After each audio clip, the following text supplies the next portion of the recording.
True Crime South Africa is published in conjunction with Arena Holdings, publishers of Times Live, Business Live, Sowetan Live, and others. The opinions expressed in this podcast do not necessarily represent the views of Arena Holdings and its affiliates. This is True Crime South Africa. I'm Nicole Engelbrecht, and you're listening to my interview with Ronel Koekemoer, Counselling Coordinator for the Rape Crisis Cape Town Trust. Before we get into today's episode, I'd like to thank our new supporters for the week. A huge thank you goes out to Chantal Roberts, Ashley Mendoza, and Melissa Barnard for your support on Patreon. Thank you so much for your support, everyone. It really does make a huge difference. If you'd like to support the show on Patreon or PayPal, I'll leave a link in the show notes. If you like discounts, who doesn't? Head over to King Online for your health and beauty needs, or Print Crowd for all your printing requirements, and use the code TCSA10 at checkout for a 10% discount, and support the show at the same time. Other forms of support that make a huge difference include following the show on social media, inviting your friends, family, postman, hairdresser, and parole officer to listen, and leaving reviews on the podcast platform you use to listen. True Crime South Africa is, of course, my main podcast baby, but I've also hosted the Devil's Dorp Companion podcast, and in 2022, you could possibly see some more podcasts popping into your feed from me. You can also follow my Facebook page to get updates on those new projects. Up front, I would like to thank Eskom for being an absolute pain in the butt and scheduling their load shedding smack bang in the middle of this interview.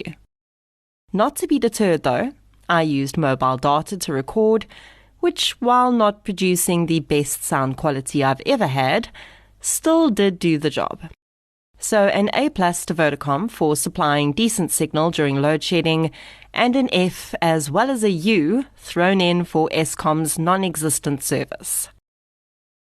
Rape and sexual violence is rampant in our country, and it is significantly underreported. Perhaps more importantly, as a base point, it is significantly misunderstood. The concepts of rape, sexual violence, consent, and surviving these acts being perpetrated upon you are cloaked in myth and too often shame and self-doubt.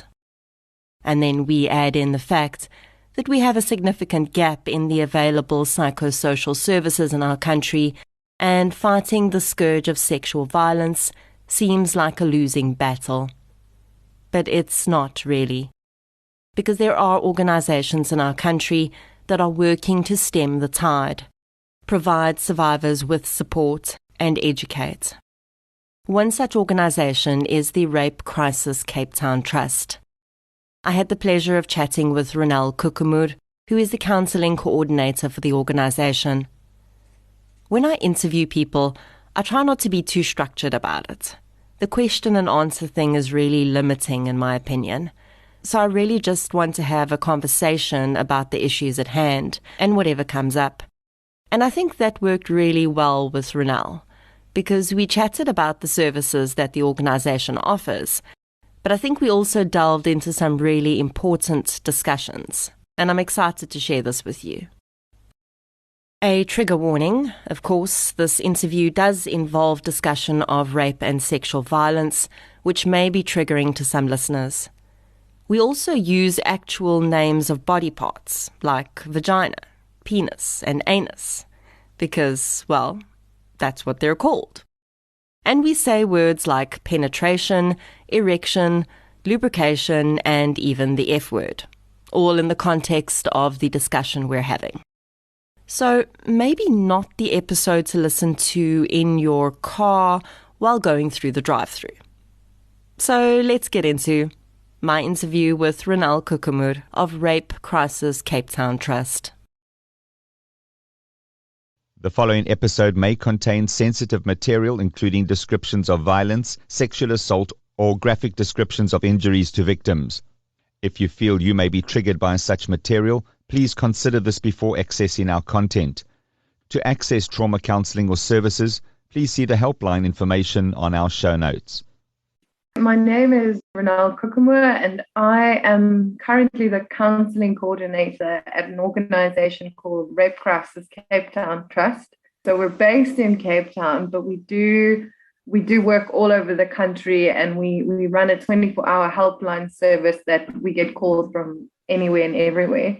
The organization's sort of been in place, I think, since the middle of the 70s. So we've got quite a long history, but we deal with basically rape and sexual violence only. So, you get a lot of organizations dealing with gender-based violence more broadly, but Rape Crisis's expertise is very much around sexual violence. And we have a bunch of different projects. So we have an advocacy team who focus on things like systematic change in the courts or the hospitals or the police. We have a making change team who go into schools or communities and give talks on rape myths and things like that.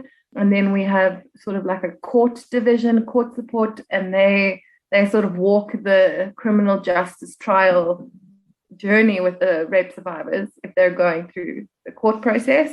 And then we have counseling, the counseling service, which is what I sort of run and manage, is we counsel rape survivors or sexual violence survivors, and it's a free, all of these services are free as well, which is quite amazing. But the counseling model is very much around crisis counseling, trauma counseling, but it's entirely up to the survivor. And we recruit volunteers within the community themselves that we work in and train them as lay counselors as well. So it's a lot more sort of grassroots, as opposed to maybe a more professional model of counseling or psychosocial support.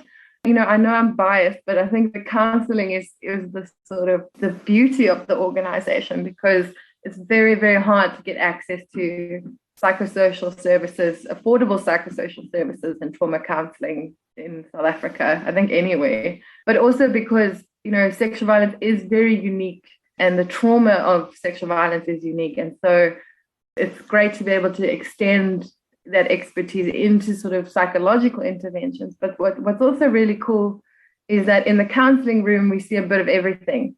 So we see the legal process, we see the police process, we see the perpetrator, we see the criminological aspects of the perpetrator, we see the victim sort of thing. Like, you really get a full picture of sexual violence in the counseling room as well. So like I said, I am biased, but I think that counseling is very uniquely placed in that way. So this is very clearly a hugely vital service. All of the aspects that Ronel touched on here are so important for survivors of sexual violence to have access to.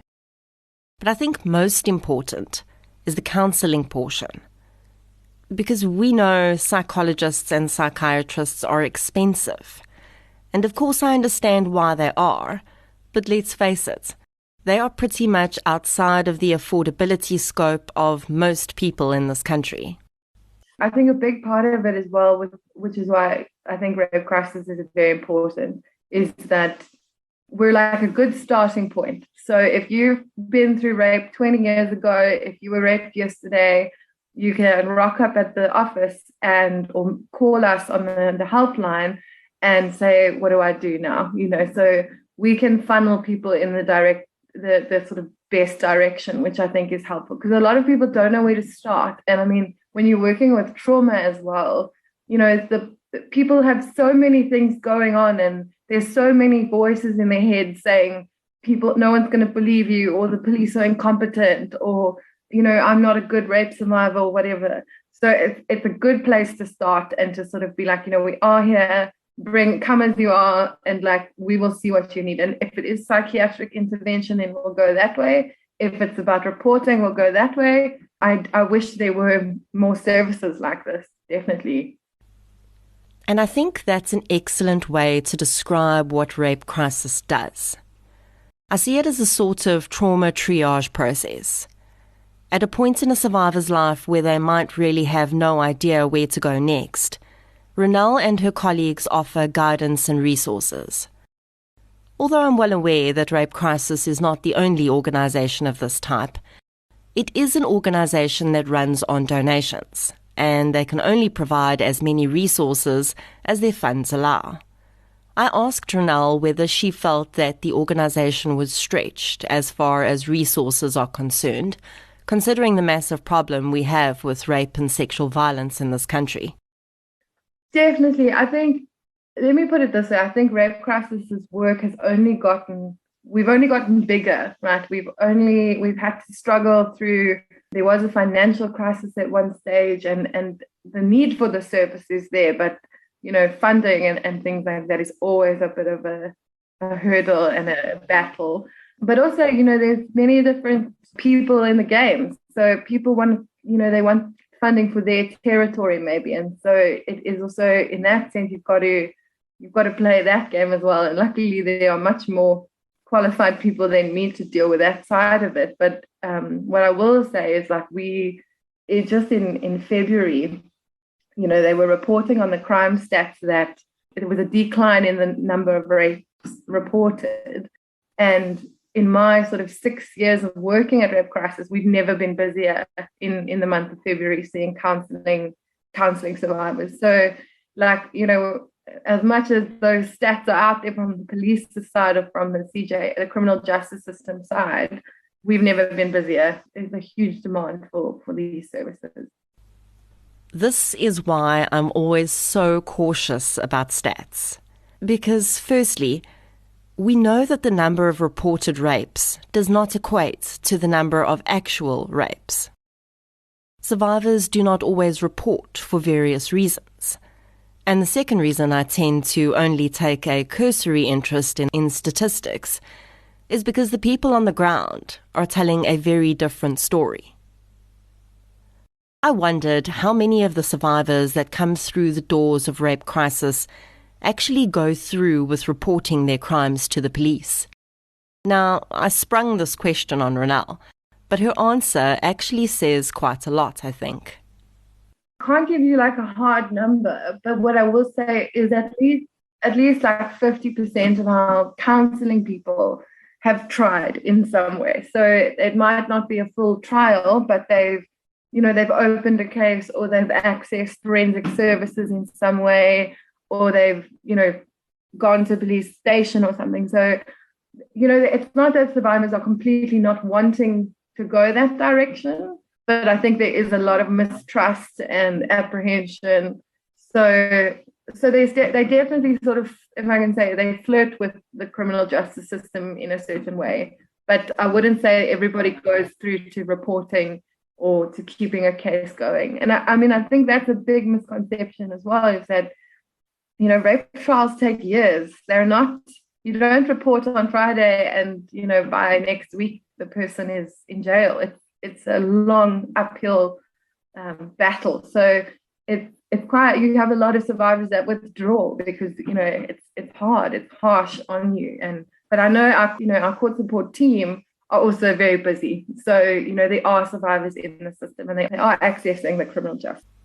Just so that we're all on the same page, and because I know that there is a very clear societal idea about what rape and sexual violence means, I asked Ronel to provide her definition of rape as it pertains to survivors. And I will say this, it's a tricky one because a lot of the times we do get more and more people phoning saying, this happened to me, does this count as rape? Or would you say I was raped? And that's a difficult one because you don't want to give somebody a label that might not be helpful for them. So it's a lot up to the person as well about what does being raped or what does being a rape survivor mean to you in certain things, because you have the stereotype of rape as very violent, stranger danger situation, but it's so much more complicated than that. And the law actually does recognize that, where rape is sort of it's a violent crime where the perpetrator uses sexual acts or to perform sexual acts to intentionally harm or hurt another person. And it's really a weaponization of sex and sexuality in all its social meanings, religious, moral, all of those meanings.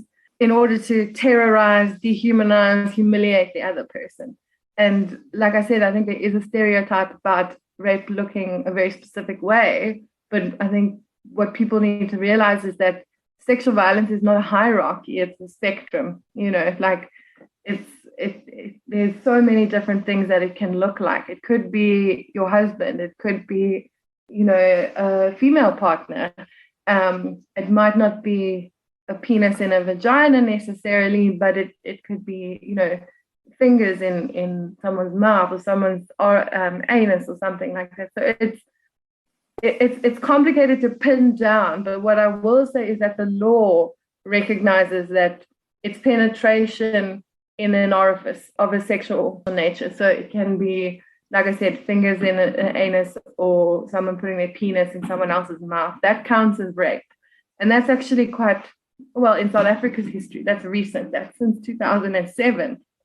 Before then, sort of the apartheid era law said, rape is a man using his penis to penetrate a woman's vagina.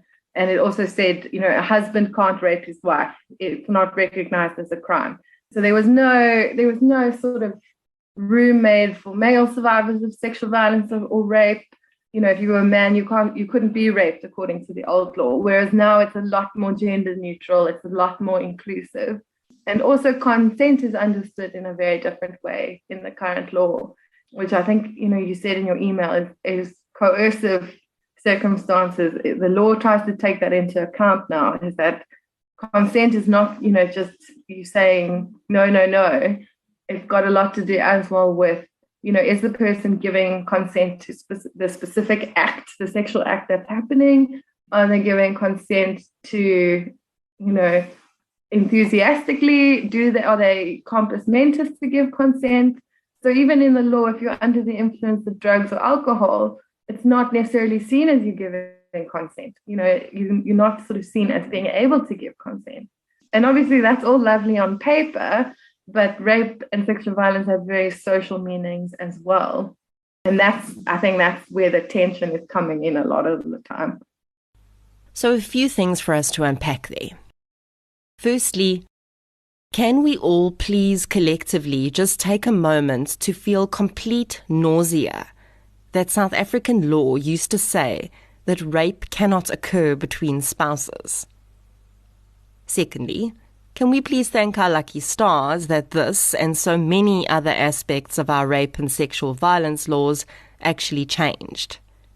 Just one quick example that I was thinking of when Ronel was talking about this is the Nicholas Nino case.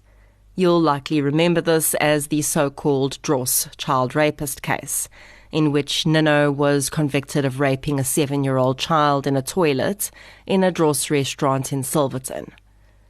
This case is actually a prime example of how the new South African laws around rape and sexual violence work to serve survivors. Because Nino did not actually penetrate the child with his penis. He digitally raped her. So if we were back in the day, he would have been found guilty of a far lesser crime, and he would have been back out on the streets in a short space of time. So if you think that the wording of legal terms and policies is unimportant, think again. It has real-life consequences. The other thing that Ronel started to touch on here is consent. And I'd specifically mentioned to her that I wanted to discuss consent under coercion, because more and more this has been something I've been thinking about. And just consent in general. I know so many people think it's a confusing term, but really, it's not. Here's what Ronel had to say. Sure. So, consent, the way that we try to conceptualize it is, firstly, it's ongoing. So, it's a process. It's not just, I said yes 5 minutes ago, so I'm still saying yes now.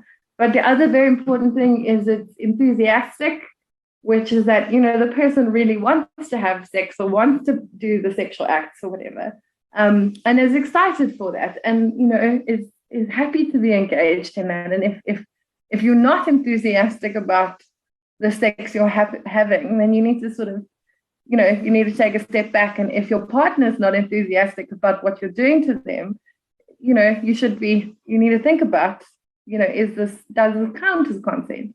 And it's also specific, like I said, just, consent to, giving someone a blowjob is not consent to penetrative sex or, things like that. And I think, and there's this real idea of like consent in relationships is implied, or it's not sexy to talk about these things. But I think the reality is also that a lot of, couples or a lot of people have been having very healthy, happy, consensual sex for years, and the difference, So there is this sort of idea that, consent is this elusive concept that people often get wrong and they make accidentally, but it is much more, I think it's much more natural than rape is, if I can put it that way, in a lot of ways. I mean, you can tell the difference between a comfortable and an uncomfortable sexual experience. And I think, that's one of the big things as well that we say to survivors who ask us the question, like, does this count as rape or sexual violence? Is, if you're still feeling unsure and uncomfortable about something that happened to you, that's valid. There's a reason you feel that way. And it might not mean it was rape, but don't think you're crazy or that you're overreacting. There's a reason that doesn't sit well with you, or that encounter still, haunts you or plagues you long afterwards, I think, as well. So consent, I think, is less of a mythical concept than we sometimes think. So I would say, like, it boils down to that it's enthusiastic, it's specific to the act itself, it's ongoing, and importantly, it can also be taken away at any time. So you can say, actually, I thought I was comfortable with this, but I'm not really. And yeah, so that's what I would sort of sum up as being consent. Ronel raises a seriously important issue here, and that is consent within relationships, and that it is not implied. The society and even the country we live in is still very much based on so-called old-fashioned ideals.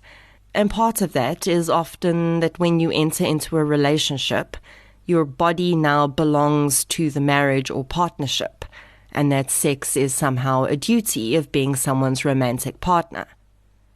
And this is a touchy issue, because it's not just a legal consideration, it's an emotional one.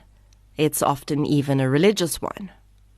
It's an idea that's passed down from generation to generation.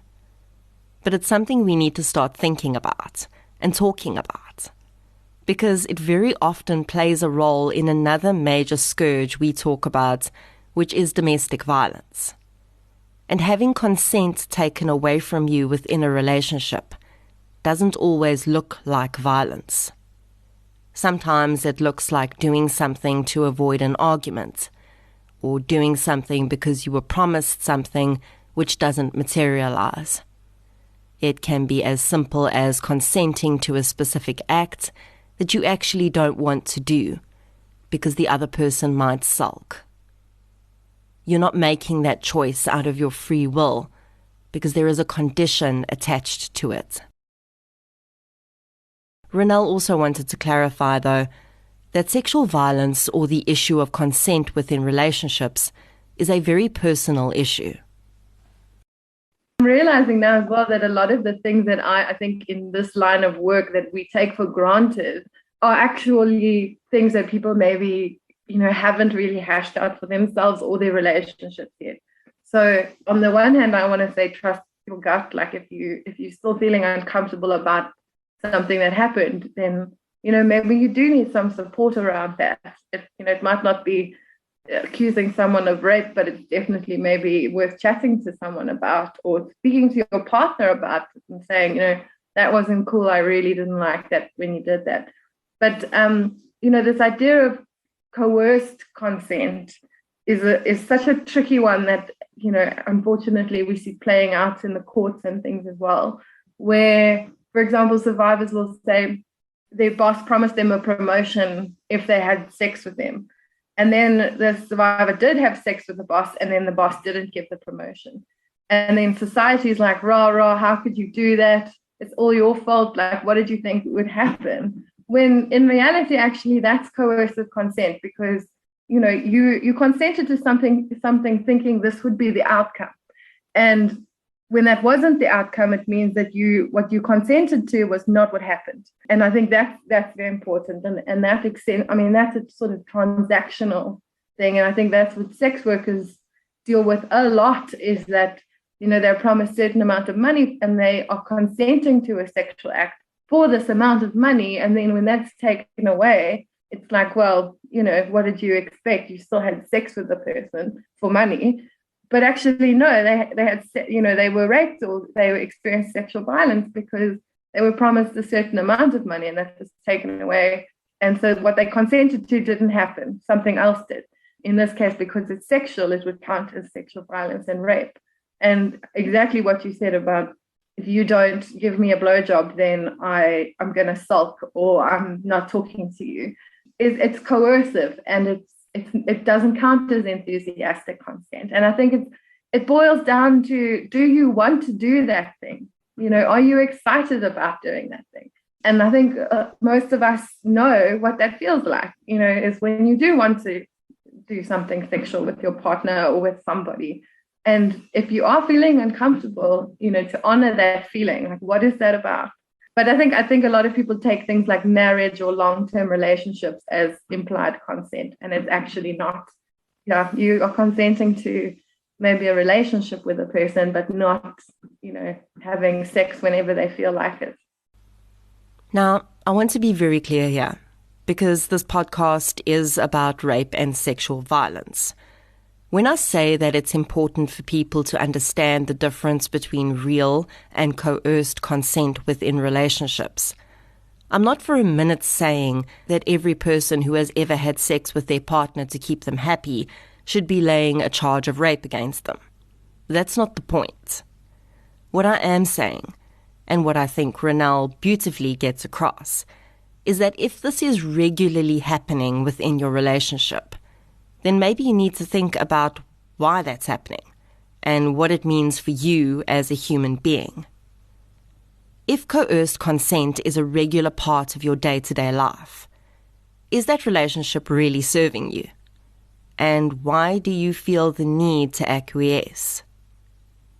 For me, it's really about starting that internal conversation, either with yourself or with your partner, but most importantly, yourself, and acknowledging that it's not okay. And maybe it's not criminal, or maybe it is, but regardless, it should not be normalized. And I know that that's going to make a lot of people feel very uncomfortable. And I'm okay with that. Because let's face it, as much as we've made many great strides in our country, we are still very much bound to the ideals that have been passed down to us.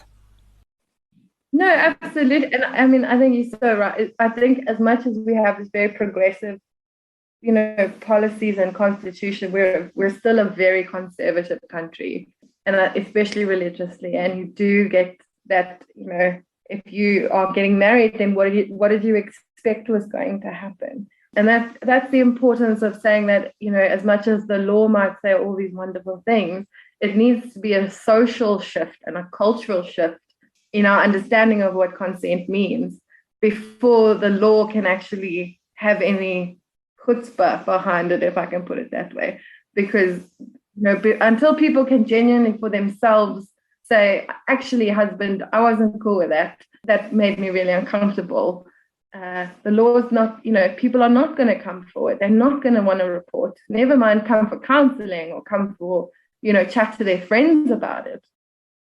I mean, even though it's like one of those harmful old jokes that we still make is like she had a headache again last night, or, I just told him I had a headache. It's like, it's not really funny if you think about it, because it is a lot about you're having to give a reason for not wanting to have sex that isn't true. Like you're having to, it's not negotiated at all, or it's not communicated like, actually, I just don't feel like it, or something. It's like you have to give a reason that's beyond your control, like a headache. And that's very messed up, and it's very old-fashioned. I also want to get this across. Just because we frame this as a husband-wife thing, it's not just that. This is not a female empowerment idea. This is a human empowerment idea. This is a way for us to rethink the way we interact with the human beings we claim to love the most in our lives, and to reconsider what our responsibility to those people and ourselves is. Feeling uncomfortable yet? Fabulous. Get uncomfortable. Get thinking and get talking so that we can stop teaching young women and young men that they in any way own the consent of another person. And more importantly, so that we can stop telling ourselves that. So why is this conversation, amongst others, important to have in the context of fighting against the scourge of rape and sexual violence? Well, because the more we talk about these things, these very simple dynamics within our relationships, the more we give other people permission to start to understand that what is happening to them is not okay.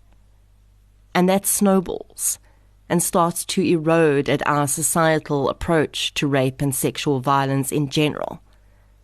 And it will give your grandchild's grandchild, in however many generations, the power to stand up and say, I'm not okay with this. Absolutely. I mean, I think that's so well put, because I think, it's the weirdest thing. I'm sure you probably get this as well in your line of work. But whenever someone sees where I work, or they might see my email address or something, all of a sudden people start telling you stories, and they might not be, rape stories. They might be sexual violence stories, or on that spectrum. It's that simple. It's like if you can normalize a lot of these feelings around, sexual encounters and uncomfortable sexual encounters and around sexual violence, people can start having that vocabulary for themselves and working it out for themselves without thinking they are crazy or overreacting, or, the reality as well is that in South Africa, and I think in a lot of places, most survivors know their perpetrator in some way, shape, or form. So it is a lot more complicated than this person raped me, send them to Pollsmoor. It's like this person might be someone you were close to who you wouldn't really want to go to prison, or this person might be close to, might be a family member who, is held in high esteem, who you maybe don't really want, you don't think you'll get the support, or, the relationship between survivors and perpetrators is much more complicated than I demand justice via the prison system. And I think that we don't take that into account often. And when survivors are hesitant about, sending their perpetrator to jail, immediately we're like, well, then it wasn't rape, or what happened to you wasn't serious. And that completely forgets how complicated I think human relationships are. And also just things like power dynamics, gender power dynamics, economic circumstances. We have a lot of survivors who come in who were maybe raped by a family member or by a husband, and they say, if this person goes to jail, there's no money, in my family. There's no one to support us. They're the primary breadwinner. So how can you tell me that I must now send this person to prison? It's a complex issue. And the sooner we start to understand that, the sooner we can start breaking down these walls of silence. When someone experiences rape or sexual violence, that complexity eats away at them. There are so many conflicting thoughts that will enter a survivor's head to convince them that they somehow deserved or sought out the attack or allowed the attack to happen. And those thoughts come from all of us. They come from our desire to minimize the horror of what has happened so that we can feel better. No, like, for example, when we have rape survivors who were maybe raped by someone who broke into their house or something, and then, the person held a gun to their head, or maybe didn't even hold a gun to their head, but threatened to kill them. They feel so guilty that they, quote unquote, let the person rape them instead of kill them. And it's bizarre. I mean, what other crime would we say to people, you hear it often. It's like, I wish I was murdered instead of being raped. And I think that's such a harmful thing, because it's telling women that, like, to be raped is the ultimate, it's an absolute death sentence. And, you're completely shamed, you're completely, broken beyond repair. And, like, imagine feeling guilty for, being raped and, letting somebody rape you instead of murder you. And that for me is always heartbreaking. It's like, why are we telling people that, being raped is worse than being dead? Being raped is worse than being dead. Just let that sink in.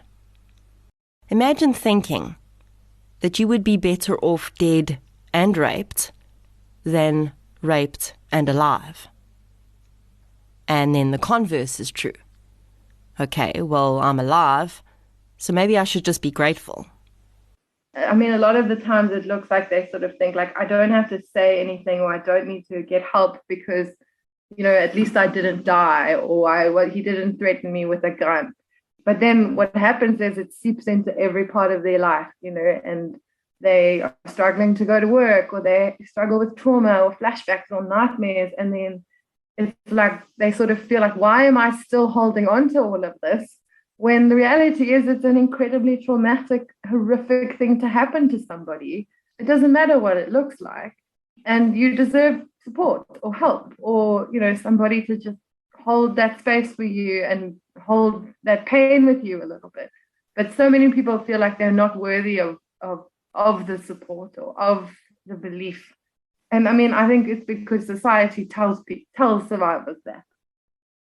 Heading back to our consent conversation, I've recently been pondering the concept of consent under false pretenses.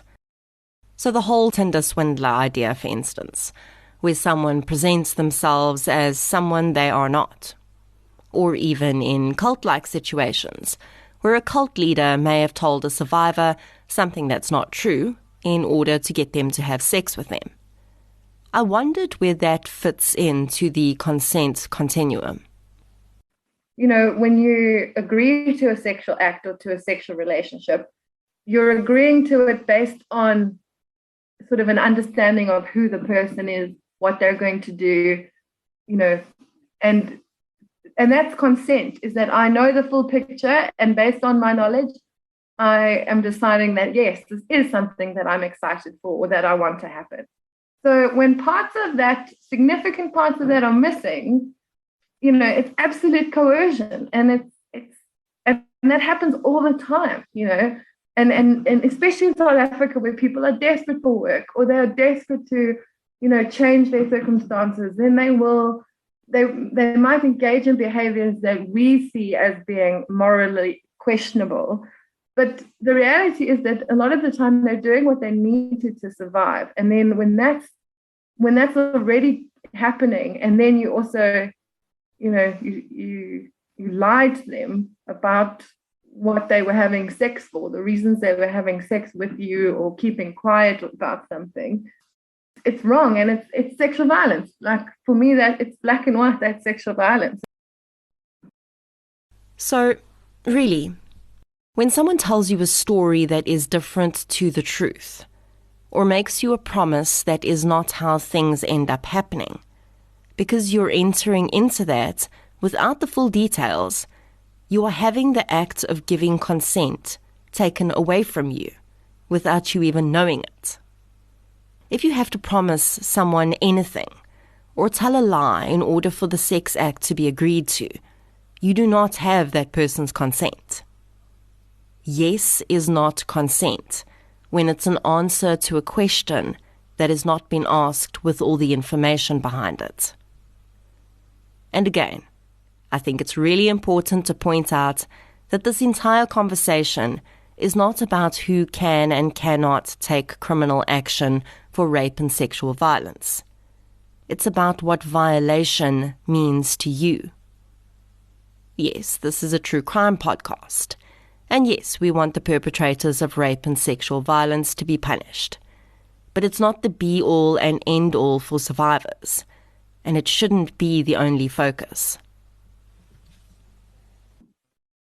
the law might say very many things about what rape and sexual violence is.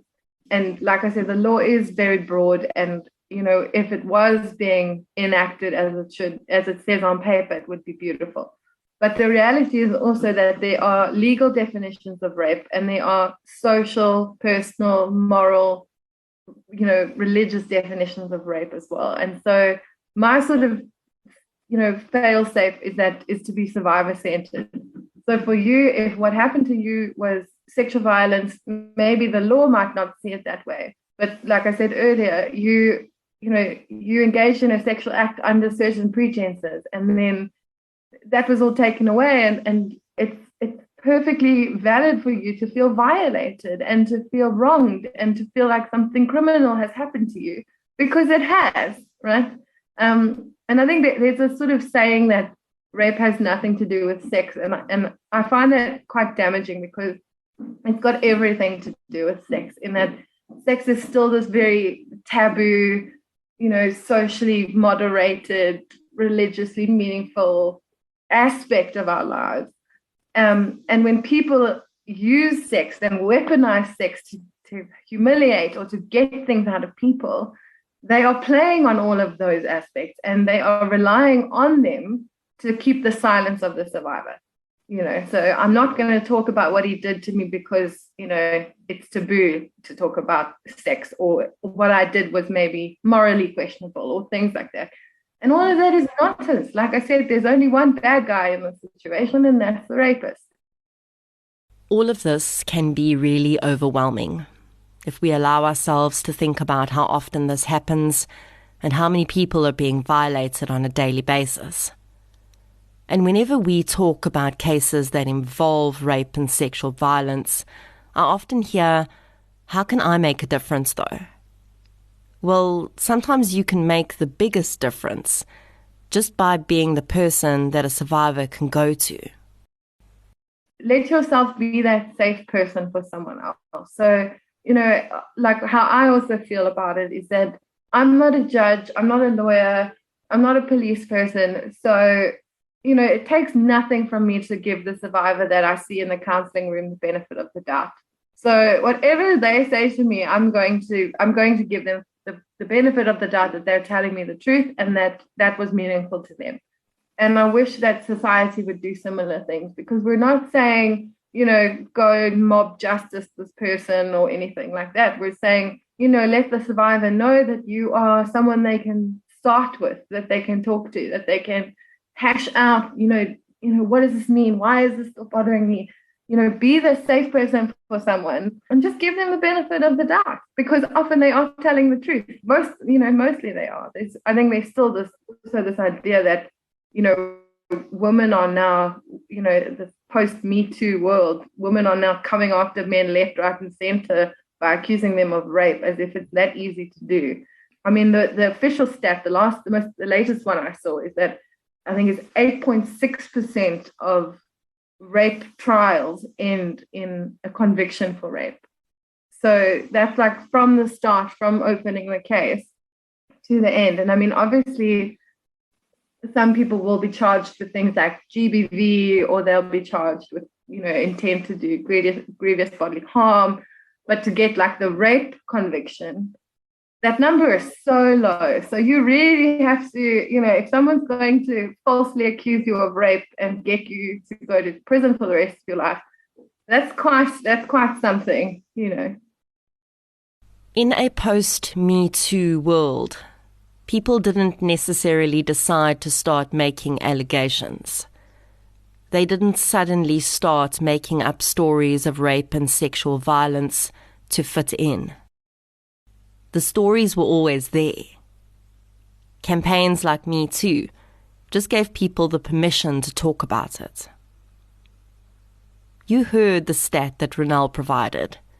Less than 10% of rape trials will end in a successful conviction. Now, there are many reasons behind that, but most people know that a rape trial is not in any way a happy event. It's long, drawn out, and emotionally taxing.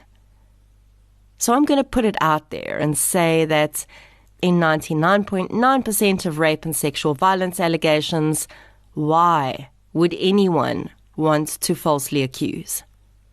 Do false accusations happen? Absolutely. Are they common? Not at all. A topic that is really close to my heart is sexual and domestic violence against male victims. It's a subject that is so rarely spoken about and really not well understood. I asked Ronel about the male survivors that she sees coming through the Rape Crisis Centre. We are seeing a lot more male rape survivors come in for counselling. And I see that as a good thing, because I think it doesn't mean that more men are being raped. It means that more men are feeling comfortable to come forward and get help.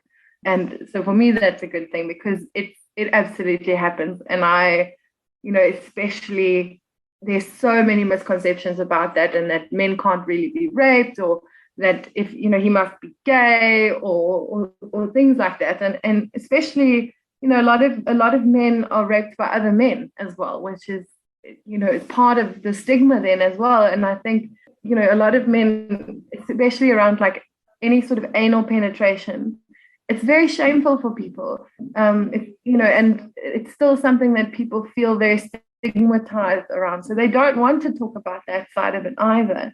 But then also, if you see male rape survivors who were raped by women, a lot of the time the body responds to sort of sexual stimulation to protect itself. So a lot of male rape survivors will say, I got an erection when this was happening, so it must have meant that I wanted it. And that's not true. It's the body sort of responding to stimulation, and sometimes it doesn't know how to differentiate sometimes around, is this a safe, wanted experience? And I think, so there's a lot of the stigma around, what anal penetration means, about, maybe having an erection, but then also things about men don't get raped, and I mean, that was the case with that Bishop's, the Bishop's scandal with the female teacher. The comments were crazy. They were like, oh, well, she's hot, lucky boys, why are they complaining? She's so good looking, she's young, and it completely disregards how serious rape is on a person's life, and how traumatizing it can be, and how scary it can be as well. And that's why I think you mentioned it as well as Dion Wiggett's podcast, and his approach is so interesting, because he sort of like talks about these aspects of male rape, and that they are, it is misunderstood. It's sort of like he makes fun of the fact that he's like, he's a gay man, and he's like, I don't know if that's because I was raped, and so he like sort of approaches it by answering the questions I think people don't want to say out loud that they are thinking. But it stigmatizes men, and it doesn't let them come forward. And I think, and especially of young boys, it's also a big thing around, it's, rapists or perpetrators are also looking for people that are vulnerable, and that's not just women. It's men, it's effeminate men, so gay men as well. There's a great quote by Professor Pumla, where she talks about it. It doesn't, it's always enacted against the feminine, and that doesn't mean woman. It means, not the hyper-masculine. So it's against young boys as well, or school kids. It absolutely is happening. The devastating impact that rape and sexual violence has on men and young boys cannot be ignored in this conversation. I personally know men who have experienced sexual abuse as children from male and female perpetrators. And some of that abuse was dressed up as high school boys having so-called sex with older women, teachers, etc. And those men live with that trauma. Even though at that time, in certain types of situations, they may believe that they'd consented. A child of that age does not have the ability to fully consent and understand what they are agreeing to. As a result, if that trauma is not dealt with, they find it difficult to have healthy relationships. They may develop addictions to pornography or sex or substances.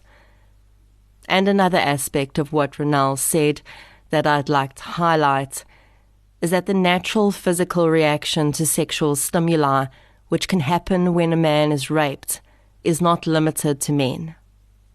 There are many female sexual violence survivors who also report experiencing a physical reaction to rape that they have no control over.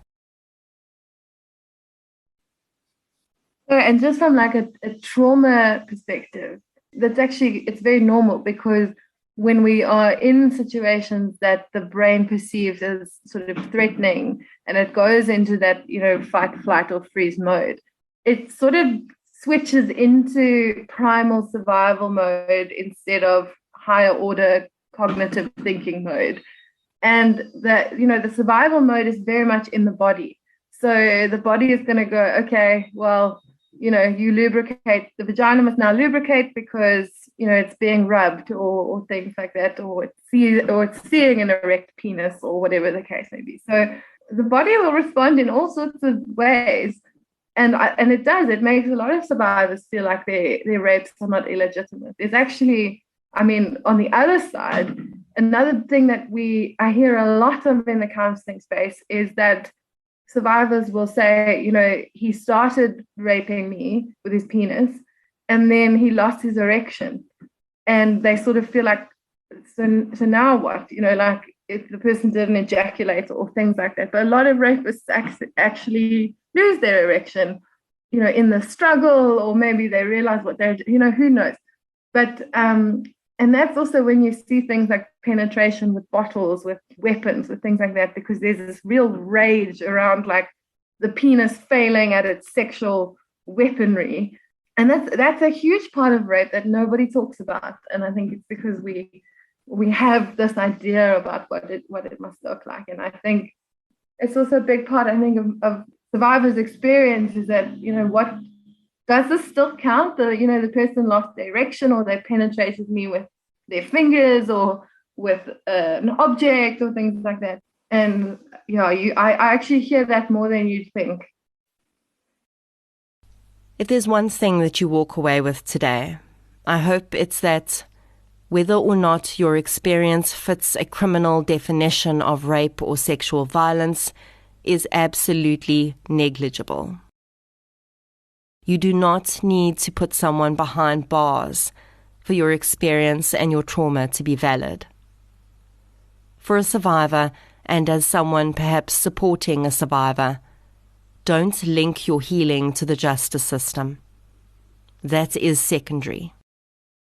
Think about how you can start to heal from this, both physically and emotionally, as a completely separate journey to any criminal proceedings, whether or not you choose to go down that path.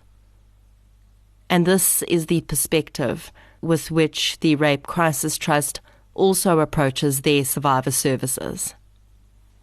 One of the strategies that we adopt in the counseling room is that even if the survivor is going through the rape trial process, their recovery cannot depend on the outcome of the trial, because the trial, there's so much there that we can't control, and that's contingent on all sorts of external things. So if survivors are thinking, okay, if he gets convicted, then I'm going to be okay, it's not a good thing, because we try to work on that, and like how can we make your recovery independent of what happens to your perpetrator? So many survivors also will come in and be like, the fucker died or something. Like now, they were really hoping that like they could maybe have their day in court, or maybe have the conversation with them, or tell them this is how you impacted their life, and then the person's dead, and then it's like, now what?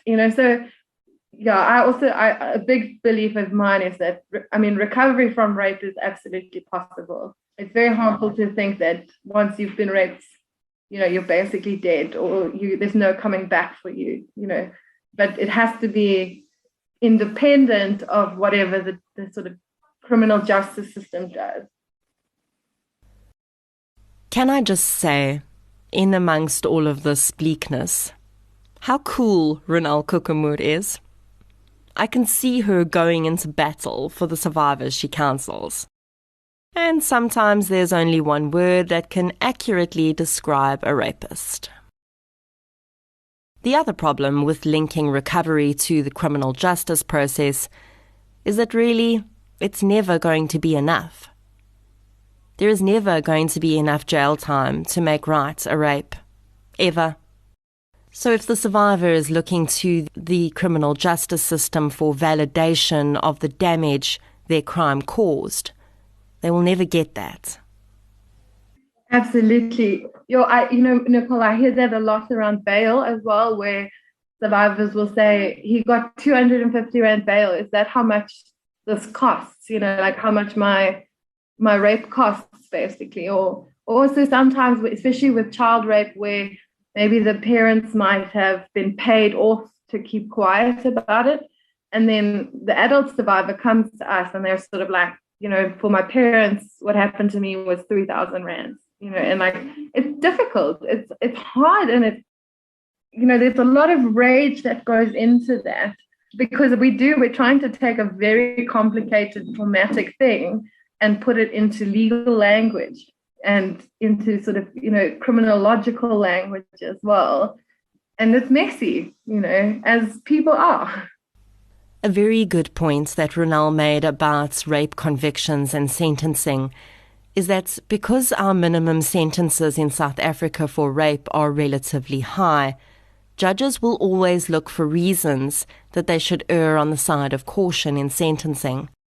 So if something looks like a mitigating circumstance, they're far more likely to accept it as a reason to reduce sentence than in a murder trial, for instance.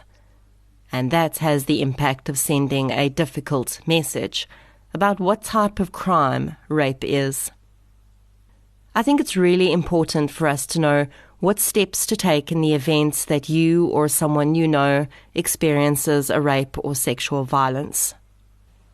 Just so that people do know, so there's no statute of limitations on rape in South Africa. So you can report rape 20 years after it happened.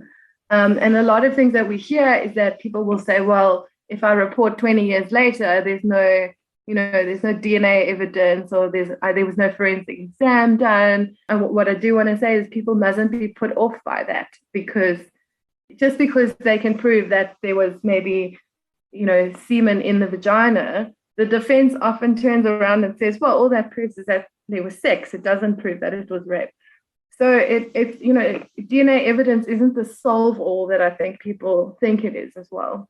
Immediately after being raped, if you do want to report it, or even if you just want, if you want that evidence for later, let's say, when you're ready, the important thing is to get some kind of help. And that might mean going to something called a Tutuzela Care Center or a forensic unit. And those are sort of specialized sexual offenses, one-stop shops, where you can get access to a medical exam, to crisis counseling. They will activate the criminal justice system process.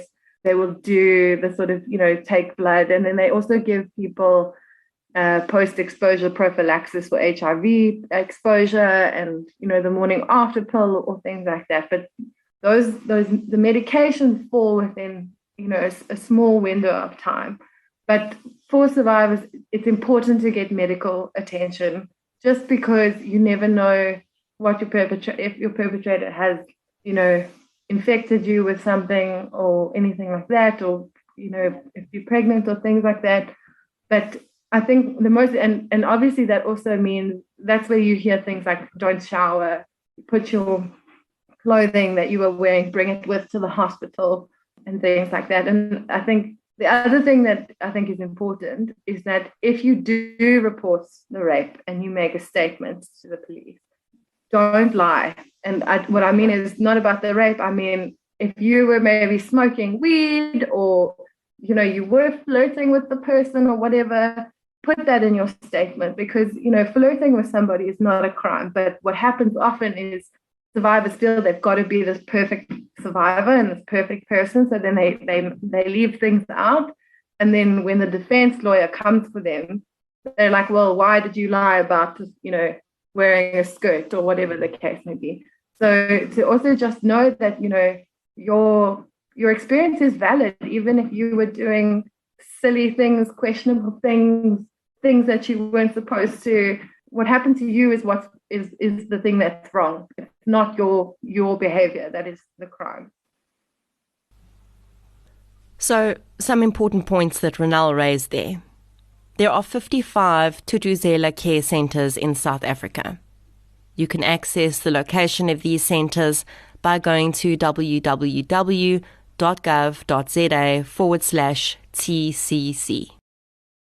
If you don't have a TCC in your area, head to your nearest hospital emergency room or clinic and they will guide you to the closest forensic facility.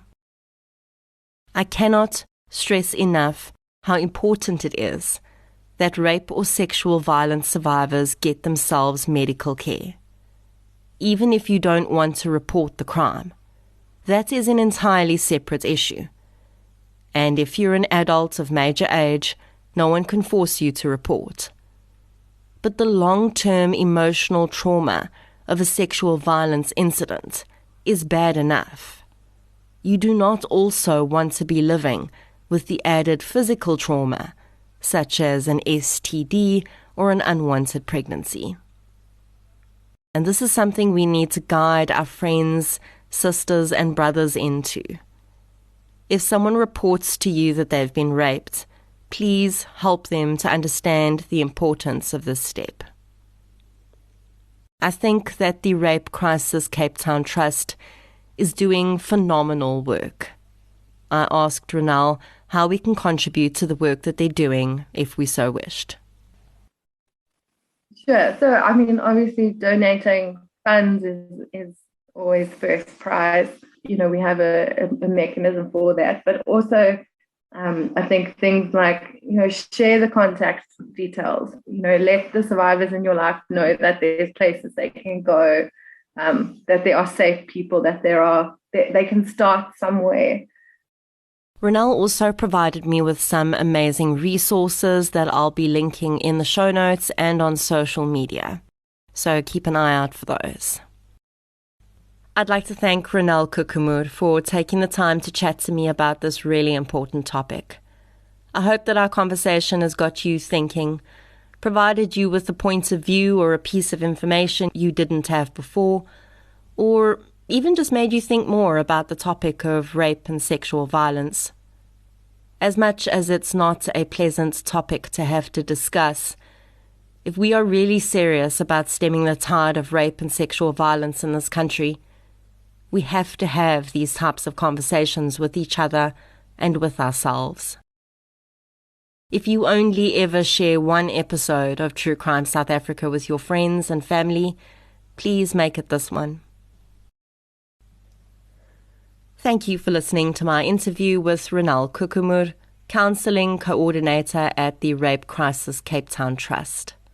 If you enjoyed this episode, please be sure to subscribe to the show on the platform you're using to listen right now. You can also follow us on social media. We're on Facebook, Instagram, and Twitter. I'll be back next Friday with another episode. Until then, thank you for your support, and I'll chat to you soon.